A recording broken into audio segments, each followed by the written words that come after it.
I went there, I entered the classroom, I saw 40 inquisitive eyes looking at me.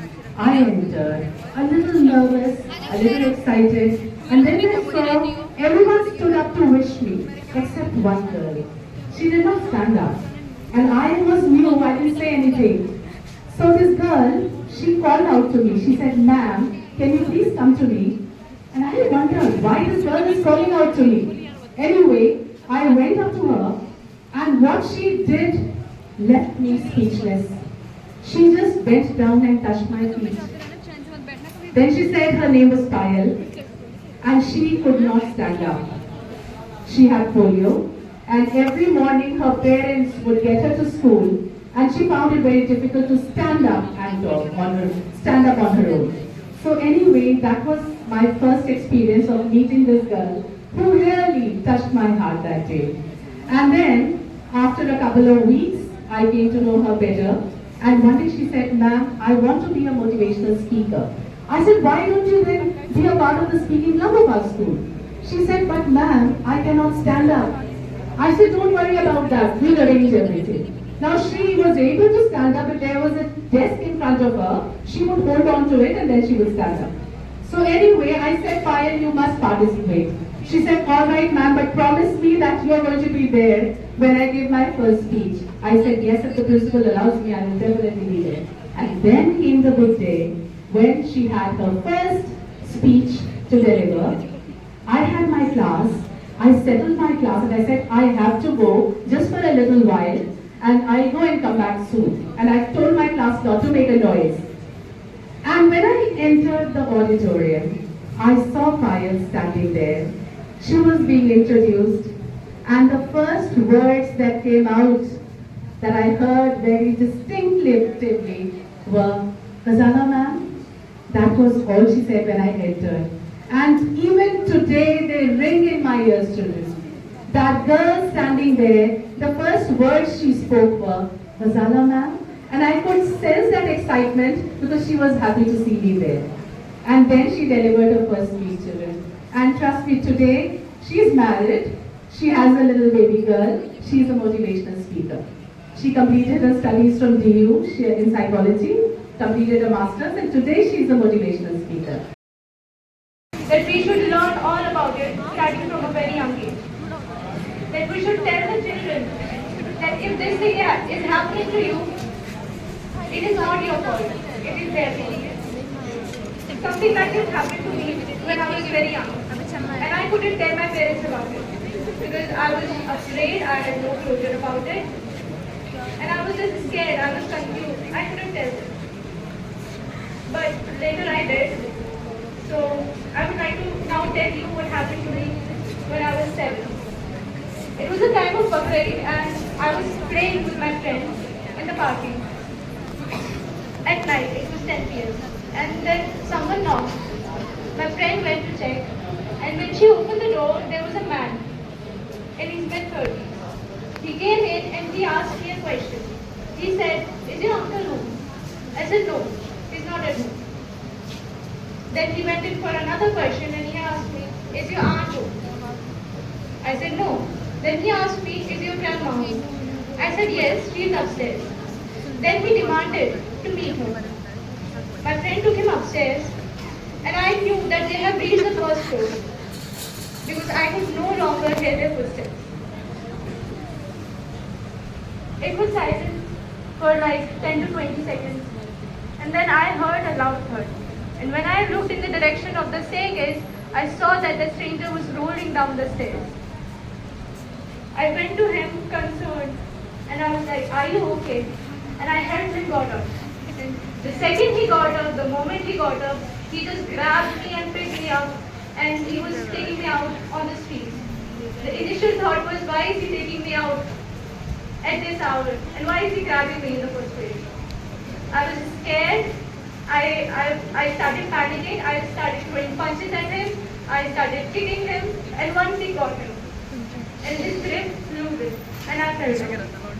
Then he came towards me and tried to touch me in a very inappropriate way. I pushed him with all my strength and I ran upstairs. There I saw my friend and she was crying. And she told me that we tried to do the same thing to her that we tried to do it with me. I told her what happened downstairs and we hugged each other and cried for what felt like eternity. Then I peeked downstairs and the stranger was not there. Then we ran downstairs, we locked the door, we sat down. That night we had a conversation and the conclusion was that we are not going to tell our parents about it. Because we thought that it was our fault. But later, we did tell our parents about it. The next day, my father and her father went to the police station to register an FIR. After a few days, a whole team of police officers arrived at my place and they started interrogating and investigating us. They asked, how did the man look like? What did he do? We told them how he looked like and they prepared a whole sketch of it. But at the end, they couldn't find him and he was free. Because of all this, I had social anxiety for years. I was not an introvert person. I became an introvert person because of all this. And this was not even the first time that something like this had happened to me.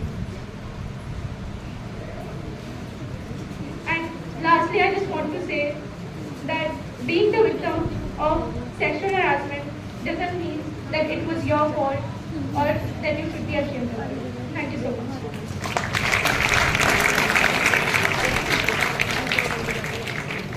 Thank you, Sophia, for sharing your personal experiences and speaking out about sexual harassment.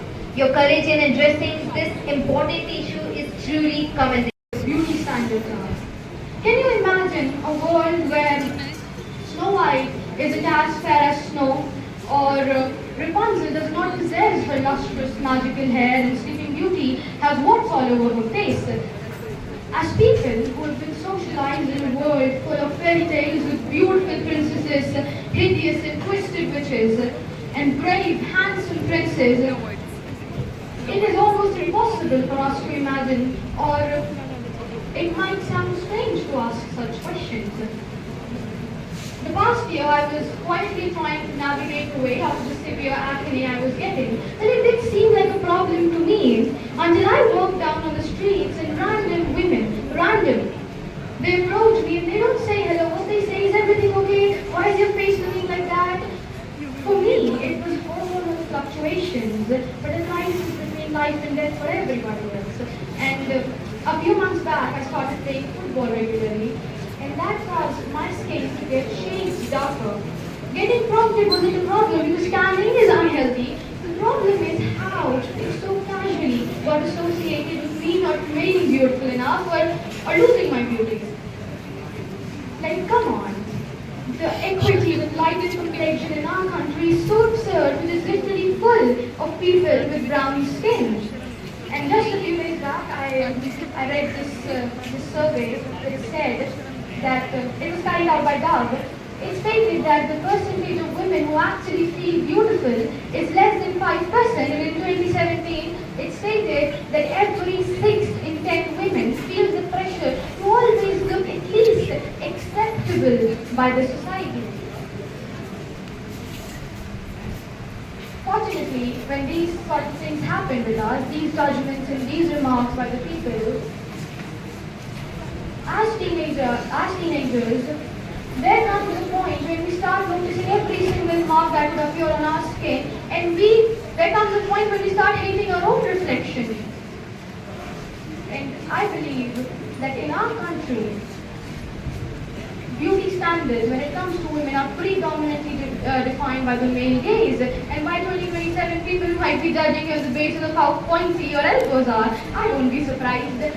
So, this shouldn't be a reason for why you're holding back from learning a new skill or why you're altering your decisions. Even I have been advised multiple times to stop playing because of the tan I was getting. Otherwise, I won't be beautiful enough. Sorry, I'd rather choose the dopamine and peace it brings me after having an intense match and the adrenaline. That makes me forget the almost fatal foul I just tackled.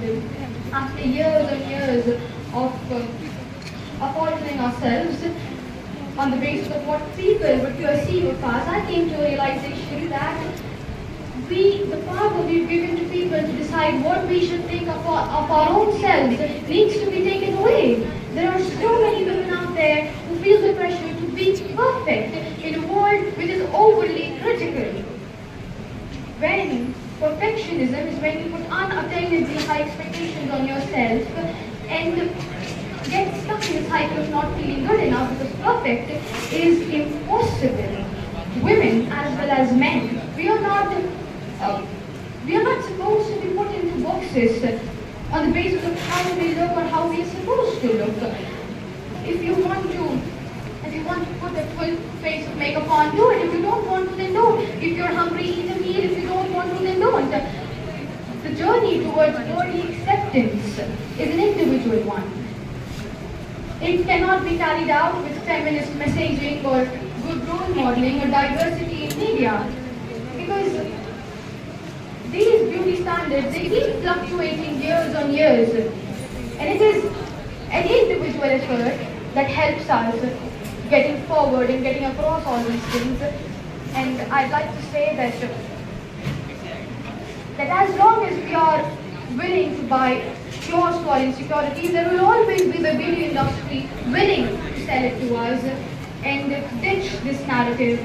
If you have tan, it's okay. If you have acne, obviously we are at that age. Facial hair, we are humans. It goes so on and so forth. We all are so breathtaking, we don't realize that. That is it, that's all I'd like to say. Thank you very much, Jazakallah. You just need to wear your confidence very well. If you believe in yourself, the world will believe you. A very warm and good afternoon to one and all present here. My name is Saima Sheikh and I am from Sayyid Abid Hussain Senior Secondary School. It's my great honor to present here and speak on the topic, the art of believing in yourself. Today, I'm going to advocate the self-belief. I'm going to present some of my life instances that's really simple, very normal to you all, but maybe relatable to most of you sitting over here. My parents, who had a dream of educating their daughters in a very prestigious school. I was educated in City Montessori School, CMS Lucknow till class 8. Then I got into Jamia Islamia to give me a better platform, which was my father's dream and aspiration, the self and the firm belief that he had me and in my sister. Today, as far as I remember, it was 18th July 2022, that was my first day in JMI. That the first day and the first disappointment that came into my life. It was after the COVID and I decided to be a full-spirited girl and be the class monitor of my class. But the first rejection that I had was I didn't got to be the monitor. That disheartening moment pushed me to the corner of the class. I was the first bencher moving to the corner of the class. That made me even more secluded, more distant from my friends, more distant from my teachers. Next, one day it was announced that it was the house meeting in our school. I put forth everything back at the back and I decided to go for the interview. Again, I faced the same thing. I was rejected for being the prefect. Again, I decided to go to the captain. No, I will give the auditions again. And then over there I had a small win, a very normal win, but very memorable for me. I gave the extempore, got the 3rd rank, which was not so high, but still memorable for me, so that I can tell it to all of you for standing here. I think to mention that our boards came, a huge moment. Our whole class was struggling with elementary Urdu syllabus. And I was standing outside the library, our school library, because I got 58 marks in Urdu, which was so disappointing for me. And I think I was more of disappointed because I was not looking at the positive side. Actually, I got 95%, but the worst thing was I was looking at those 58 marks. I moved forward with that. I came to class 11 and I thought No, Saima, this time you don't have to limit yourself. Live your dreams.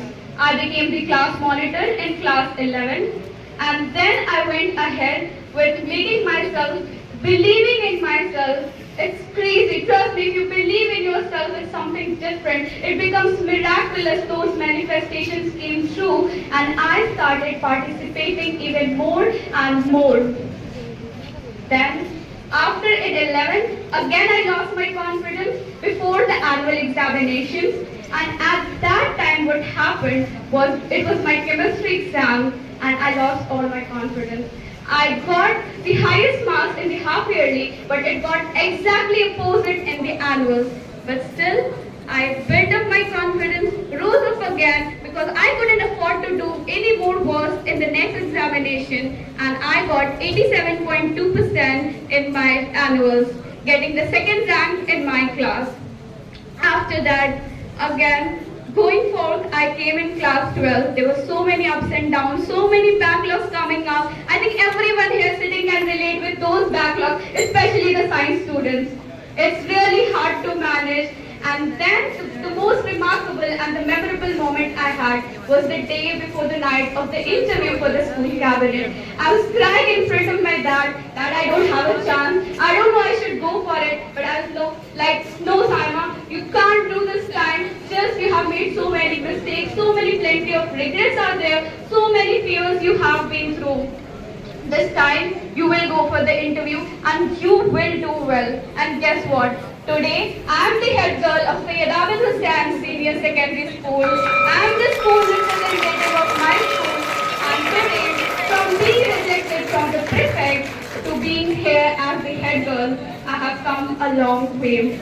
I would like to thank to all my teachers who have taught me that fail, fail, and again fail, but rise like a phoenix. I would like to conclude by saying you all have faced tiniest and tiniest of setbacks in your life. But I believe you all must can face it with your self-belief, that determination, that self-confidence that you will get because of the self-belief that you have. I have been perceived by a lot of people in my life, but I have always managed to shine through it at the end of the day. And how I managed, I have been like myself. I have been truly graceful because I had that trust in me, I have that self-belief in me that nothing is gonna happen if I believe in myself. That's amazingly miraculous today. So at the end, I would like to say, no matter who you are, no matter where you are from, please believe in yourself amazingly. Thank you so much. I am Maya Hussain Bangle from Jamia Girls Senior Secondary School, and I feel like it's life's dirtiest joke that I am going to talk about dreaming big with a sore throat. See, I turned 17 a few days ago, and it just hit me out of nowhere that I'll be 18 in a year. And suddenly this world wants me to know exactly who I am, where I stand, what I want to be, and where I'm going to be. It's like there's this invisible pressure, there's this invisible clock ticking down, telling me to grow up and decide right now.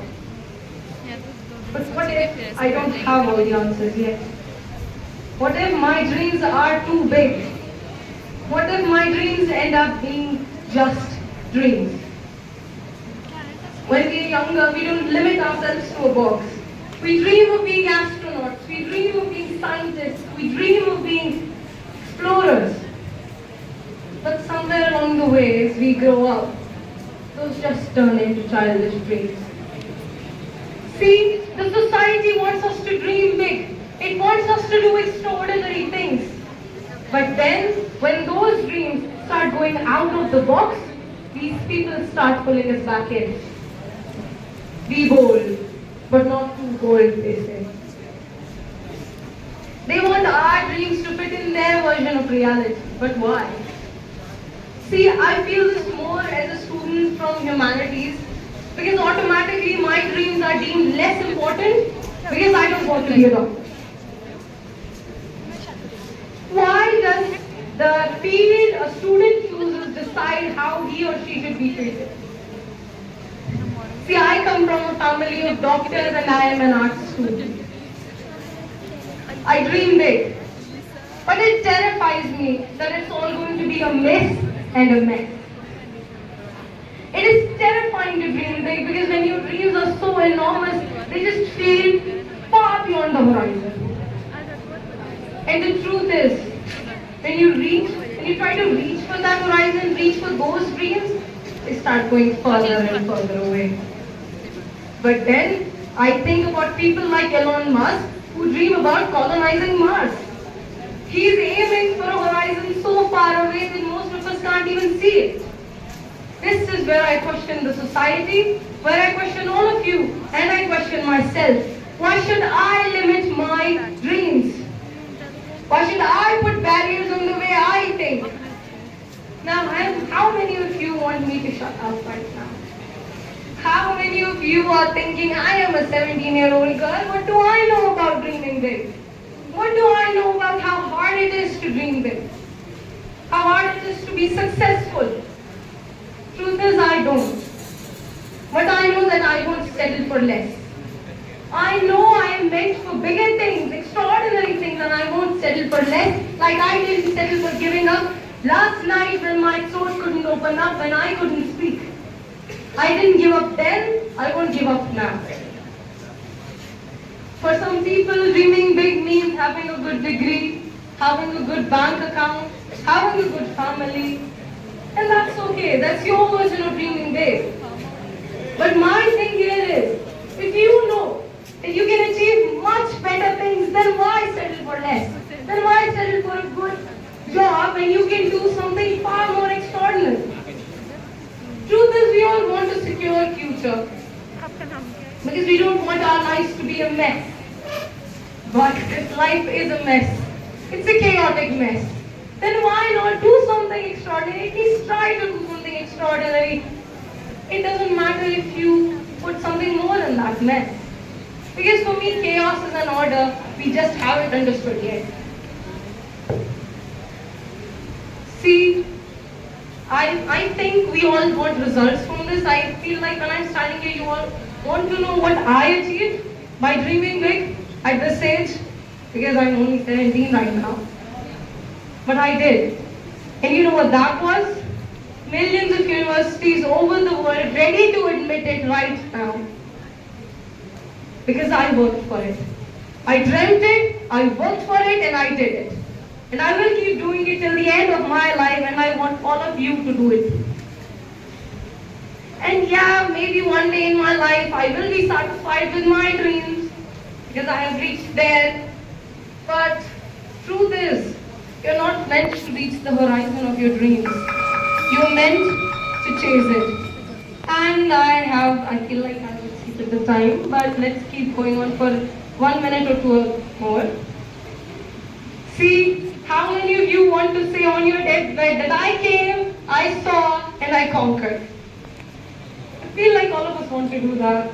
Because I know I want to. And I will. So right now, as I stand here, I know I will chase that horizon. I know I will keep chasing it until I die. And I know that I will say one day that I came, I saw, and I conquered. And I want all of you to say that too. Thank you very much.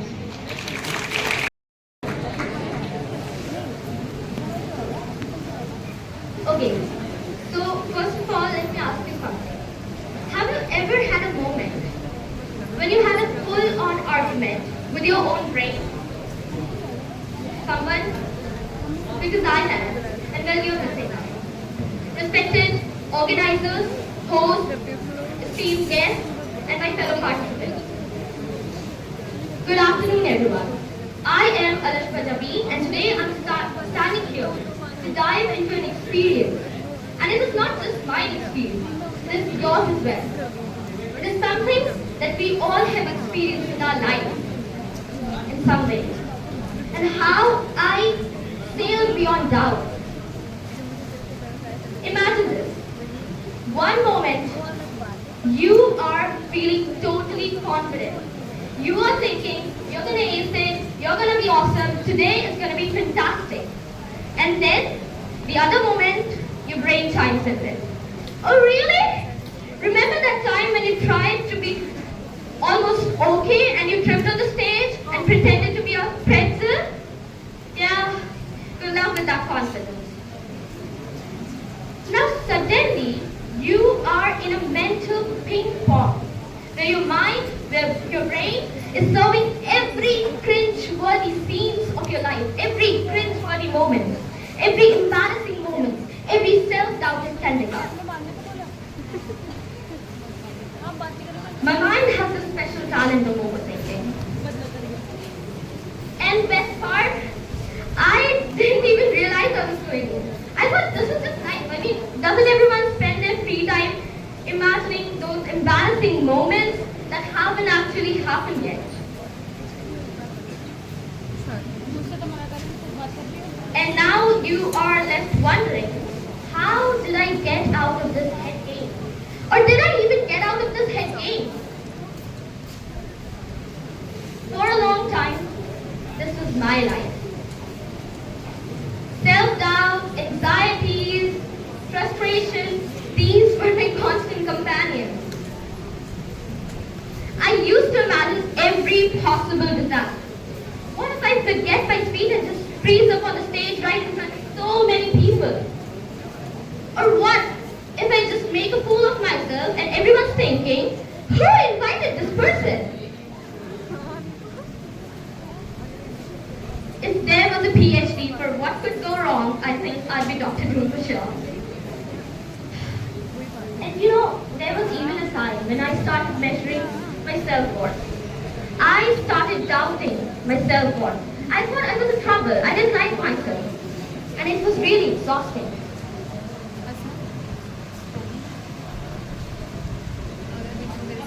And you know what made it even worse? It was doom scrolling. We've all been there, scrolling through social media, soaking in all the negativity, comparing ourselves and all that. According to a global research, we spend 6 hours and 35 minutes on our mobile phones daily, which is 46 hours a week and 184 hours a month. Can you even believe it? And the most of it is devoted to doom scrolling. Even if you're spending 30 minutes a day, it is still 15 hours a month. The more we scroll, the more our imagination gets trapped in a vicious cycle. And according to a research, doom scrolling amplifies the level of stress and anxiety. It did to me, and maybe it is doing to you as well. But then something changed. Things took a course. One night, after senior secondary school, today I am here to speak a few words about women empowerment and my experiences with it. Well, respected sir, ma'am, and my fellow friends, hello everybody. Oh, hello everybody. Because I was throwing that women don't raise their voice. India is called as Bharat Mata, not Bharat Pita, right? Then how did India become the most dangerous place for women to reside in? Well, do you know what a recent survey report says?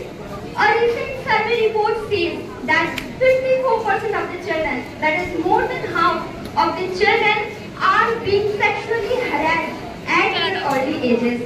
Well, let me share my experiences with this.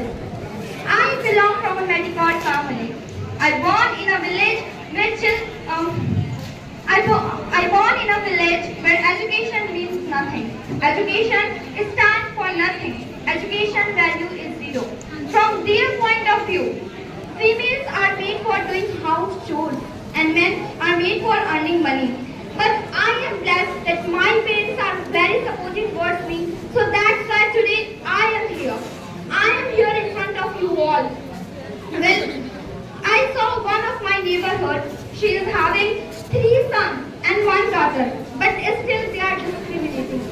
Would you think they are able to give best education platform to their 3 sons, but not able to give even middle and primary education?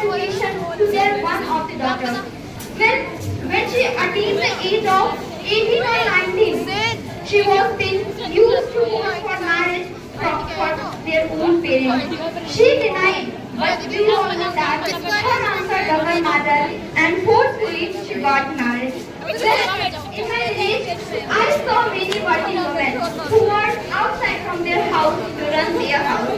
One day, I stopped one of them and asked so many questions to her about their work, that where do you work? How much hours do you work? She replied that she used to work in a brick making factory and she used to work 8 to 9 hours a day. But one thing that she told me that was very heartbreaking. She told me that we are not getting equal wages. I was like, oh, in a democratic country like India, this type of discrimination are still existing. One of my friends, she was very intelligent, very passionate, want to be a doctor, want to serve this nation. But when she passed out her metric examination, her own parents, her own brother used to force her for marriage. She denied because she wants to be an independent girl.